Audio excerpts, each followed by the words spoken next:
Varios agentes interceptaron a una mujer en la vía pública. Nadeska Widowski-Gallo, de 33 años, fue intervenida por la Interpol peruana tras la emisión de una alerta roja internacional para su captura. En cuestión de segundos, los teléfonos comenzaban a grabar mientras los policías la rodeaban gritando órdenes rápidas. Y estos delitos vienen de una solicitud del Poder Judicial de Bélgica. Se habla de proselitismo, se habla de trata de personas. Había rostros de sorpresa entre quienes reconocían a la detenida, porque no se trata de una fugitiva cualquiera.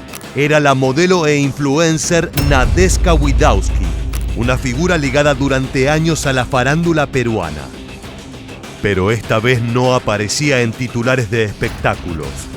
Interpol acaba de capturarla por una notificación roja emitida desde Europa.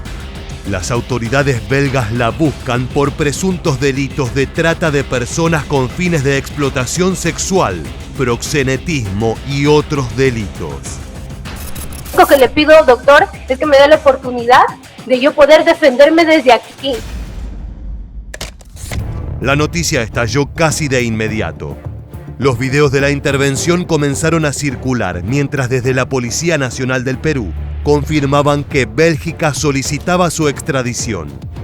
El comandante de Interpol, Jorge Pérez, explicó que la alerta internacional había sido emitida apenas unos días antes de su captura, la cual se ejecutó rápidamente gracias al intercambio de información con autoridades europeas.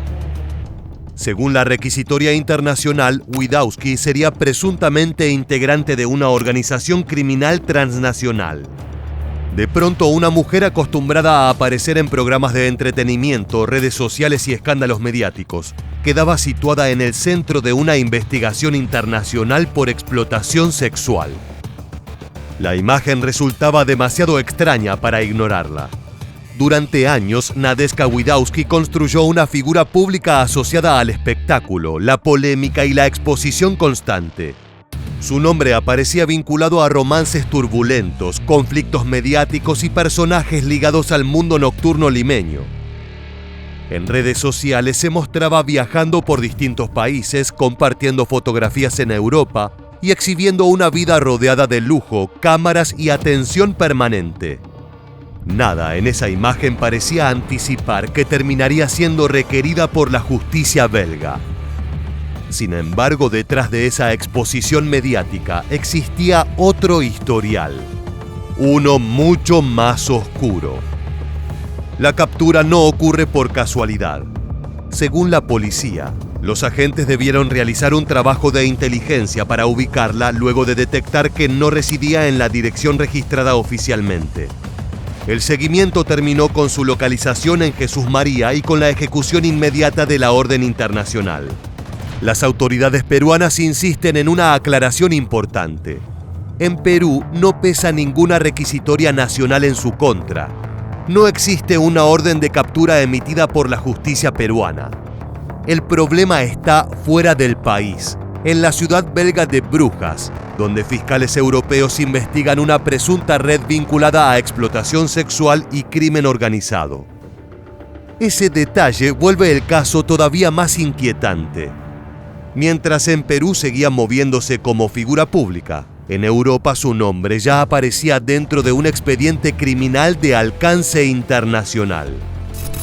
Ni bien llegó la información procedente de Brujas, el personal se puso en autos y procedió a realizar los procedimientos de acuerdo a ley, logrando la captura el día de hoy conjuntamente con la División de Inteligencia de la Dirección.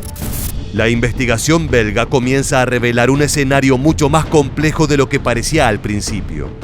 Las autoridades europeas no solo la investigan por presunto proxenetismo, también aparece mencionada en causas relacionadas con trata de personas, robo con violencia o amenaza, crimen organizado y lavado de activos. Poco a poco el caso deja de parecer un simple escándalo mediático para transformarse en algo mucho más grande. Una presunta estructura transnacional que, según las acusaciones, captaba mujeres para explotarlas sexualmente en Europa. Las autoridades peruanas admiten desconocer la estructura exacta de la organización investigada. Bélgica envió la requisitoria internacional con los delitos imputados, pero sin detallar públicamente qué banda o red estaría detrás del caso.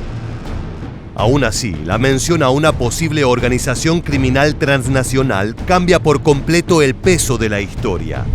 Ya no se habla solamente de una influencer detenida. Ahora aparece la sombra de redes internacionales, expedientes europeos y delitos que cruzan fronteras. Mientras tanto, la acusada se mostró confiada durante los primeros encuentros con la justicia, afirmando que no hay nada en su contra. Yo no entiendo de dónde sacan las pruebas de que yo estoy captando. Muestren una prueba, que muestren una prueba. Y yo me quedo callada, yo asumo, pero yo estoy aquí dando la cara y la voy a seguir dando. Ahora bien, la noticia adquirió todavía más impacto, porque Nadeska Widawski ya había orbitado antes alrededor de historias violentas y personajes ligados al crimen. Mucho antes de que Interpol la capturara en Jesús María, su nombre aparecía recurrentemente entre expedientes policiales y personajes ligados al crimen organizado peruano. Por eso, cuando Bélgica pidió su extradición, muchos recordaron inmediatamente una cadena de episodios oscuros que durante años parecieron perseguirla. Uno de los primeros momentos que la conectó con el mundo policial ocurrió en 2015, en medio de la guerra interna que sacudía al narcotráfico del Callao. Aquella noche, las sirenas, los disparos y la sangre volvieron a convertir Lima en escenario de un ajuste de cuentas. Widawski fue encontrada dentro de un taxi donde acababa de ser asesinado a balazos el delincuente conocido como Chino Saucedo, un hombre señalado por las autoridades como participante en el atentado contra Gerald Oropesa, el célebre Tony Montana peruano. Me agaché, me cubrí la cabeza. Habrán sido 1 minuto, 2 minutos, donde se escuchaba po, po, po. El caso estremeció al país entero. Oropesa no era un criminal cualquiera. Su figura resumía el lujo extremo, la ostentación y el poder narco que había crecido alrededor del puerto del Callao. Autos deportivos, fiestas, escoltas y conexiones internacionales rodeaban su imagen. Pero detrás de ese mundo de excesos, también existía una guerra brutal entre organizaciones dedicadas al tráfico de cocaína hacia Europa. Las investigaciones señalaron que uno de esos conflictos habría escalado por disputas personales y rivalidades alrededor de modelos y figuras mediáticas. El nombre de Nadeska Widawski comenzó entonces a aparecer dentro de ese entorno peligroso, donde narcotráfico, dinero y violencia parecían mezclarse constantemente. Después llegaron nuevos episodios. En medio de las investigaciones por el asesinato de Chino Saucedo, hombres armados intentaron atacarla en su vivienda, aunque terminaron confundiendo a la víctima. La situación fue considerada tan delicada que la Policía Nacional decidió brindarle resguardo. El entonces ministro del Interior confirmó públicamente que el gobierno había dispuesto protección para ella debido al riesgo que enfrentaba como testigo clave en una investigación criminal. La historia parecía sacada de una película de mafias. Atentados, escoltas, asesinatos y nombres vinculados al narcotráfico, rodeando a una figura conocida de la televisión peruana. Y como si fuera poco, los años siguientes no alejaron esa sombra. En 2017, Widawski volvió a quedar vinculada mediáticamente a otro episodio sangriento. Esta vez el protagonista era Luis Fernando Moreno Cenepo, un ex reo asesinado con 25 disparos en la bajada Armendáriz. Las investigaciones señalaron que la orden del crimen habría salido desde un penal y que el móvil estaría relacionado con disputas personales y sentimentales. Nuevamente, el nombre de la modelo apareció mencionado alrededor de un caso de violencia extrema. Ella negó cualquier relación con actividades ilícitas, pero la secuencia de hechos seguía alimentando la percepción de una vida permanentemente conectada a personajes peligrosos. Con el paso del tiempo, el foco dejó de estar únicamente en los escándalos policiales y comenzó a desplazarse hacia el dinero. Yo puedo ir y pedirle dinero a un hombre y ese hombre me lo va a dar. Yo no necesito ir a estar haciendo daño a cualquier persona o a estar poniendo en dificultad mi propia libertad. ¿Para qué, doctor, si yo lo puedo tener todo? Más allá de sus palabras, las investigaciones patrimoniales impulsadas por la Fiscalía de Extinción de Dominio terminaron golpeando directamente a Witkowski y a su pareja, Ítalo Farías. La justicia ordenó la pérdida de un departamento y un estacionamiento ubicados en Jesús María, valorizados en más de $255.000. Según el Ministerio Público, ambos bienes habrían sido adquiridos con fondos de origen ilícito. Un peritaje contable detectó fuertes inconsistencias patrimoniales. Los fiscales sostuvieron que existía un desbalance económico de cientos de miles de soles en el caso de Witkowski y de varios millones en el caso de Farías. Para las autoridades, esos movimientos financieros no podían justificarse legalmente. La recuperación de los inmuebles fue presentada como parte de la lucha contra las estructuras económicas vinculadas al delito y al lavado de activos.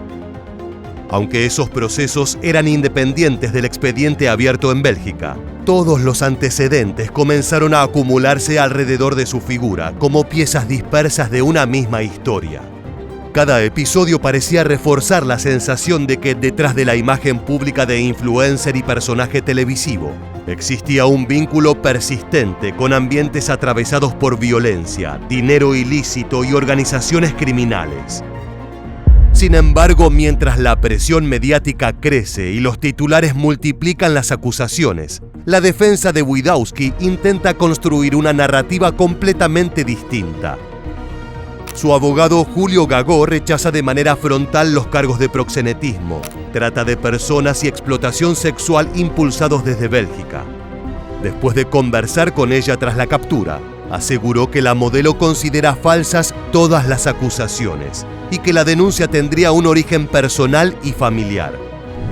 Según la versión entregada por la defensa, Jefferson Rubiños Olaya, un primo suyo con quien mantiene conflictos desde hace tiempo, habría impulsado la acusación por una supuesta enemistad relacionada con un préstamo económico.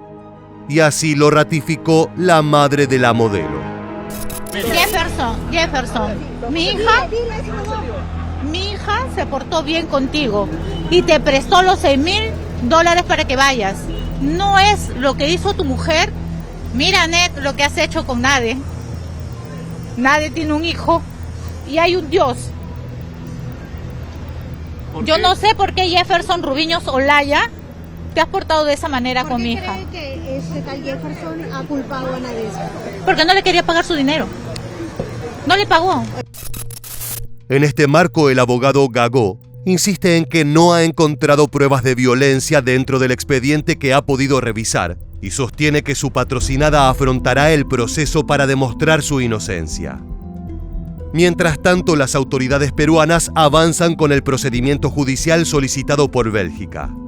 Witkowski pasa por exámenes médicos, comparecencias judiciales y audiencias donde se analiza la posibilidad de una detención preventiva con fines de extradición. Del otro lado del océano, fiscales europeos continúan investigando una presunta red de explotación sexual y crimen organizado donde su nombre aparece mencionado. Y ahí queda suspendida la historia. Por un lado, una mujer conocida durante años por su presencia en la televisión, los escándalos y la vida mediática. Por el otro, una investigación internacional que habla de trata de personas, proxenetismo, lavado de activos y organizaciones criminales transnacionales. La justicia belga sostiene que existen elementos suficientes para reclamarla. Ella asegura que todo es una mentira nacida de una venganza familiar. Entre ambas versiones queda una imagen imposible de ignorar, la de una modelo peruana rodeada por agentes de Interpol en plena calle limeña, mientras Europa exige que responda ante una de las acusaciones más graves que puede enfrentar una persona. De esta manera llegamos al final. Si te gustó este video, te invitamos a suscribirte a nuestro canal y activar las notificaciones para que no te pierdas la próxima entrega de Militarmente. Gracias por acompañarnos.